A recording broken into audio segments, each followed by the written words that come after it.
But we begin with the latest in Turkey and Syria. The death toll from Monday's earthquake is now more than 21,000 as rescuers search for survivors. Freezing temperatures and snow are making those efforts incredibly difficult. But still there's hope and some amazing survival stories. Foreign correspondent Ian Pannell is in Adana, Turkey with more. The devastation in the Turkish city of Antakya, once a bustling town near the Syrian border, now in ruins, as thousands are likely buried beneath their homes. So many in the region are still desperate to find their loved ones. Rescue workers and volunteers have spent days digging through the rubble. The devastation unimaginable. This is the reality on the ground for so many people in southern Turkey right now. Lots of people are complaining about the lack of government help, but the reality is that the devastation and the scale of need is absolutely overwhelming. But in the midst of despair, a sign of hope. The crowd rushing forward, rescuers making their way to someone they think they've found alive more than 80 hours after the earthquake reduced a residential building into a pile of rubble. Volunteers carefully working their way to help clear the site. Cengiz and Aynur told the news most have been longing to hear. It's their family who are being rescued. How are you feeling? Cengiz says he's so happy and gives thanks to God. The first rescued, 50-year-old Mehmet. These moments are becoming increasingly rare and increasingly remarkable. More than 3 days after they were buried, seemingly alive, a mother and a son rescued alive from under the rubble. And just minutes later, Mehmet's elderly mom Samiha also brought out.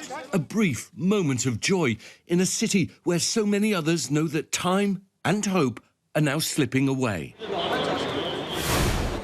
And Ian Pannell joins me live now from Adana, Turkey with more on this. Ian, you're at a camp for internally displaced people, people left homeless from this earthquake. What are you hearing from them? Yeah, that's right. Let me just show you it briefly. So what we have over here, and you can see some of the tents, there are over 100 tents just on this one camp alone. So we're in the city of Adana, a fairly large city on the edge of the earthquake zone. This is just one camp. There are 12 in this city alone.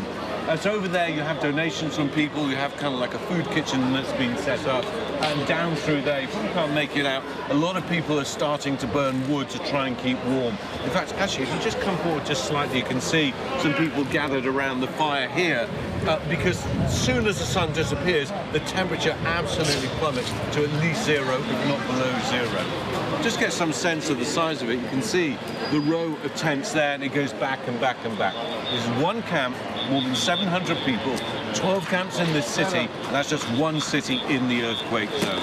What we're hearing from people, everyone has similar stories about the night the earthquake struck. A lot of people are from this city, which wasn't the worst affected city by any stretch. They all describe the buildings swaying, that moment of terror and panic, and having to come here. Conditions are really hard. We're seeing extended families, sometimes 10 or more people living inside one of these tents. Obviously, they're cold at night. But one woman described the effect, in particular, on the children. She said, when I put a blanket over my kids at night, they suddenly wake up in shock, thinking it's an earthquake. She said they're totally traumatized by the experience that they've gone through. People have lost so much. At the moment, they don't have any homes, but they're also going to have to deal with what the future brings. Diane? So many challenges still ahead for them. Ian Pannell live from Turkey. Thank you. Hi, everyone. George Stephanopoulos here. Thanks for checking out the ABC News YouTube channel. If you'd like to get more videos, show highlights, and watch live event coverage, click on the right over here to subscribe to our channel. And don't forget to download the ABC News app for breaking news alerts. Thanks for watching.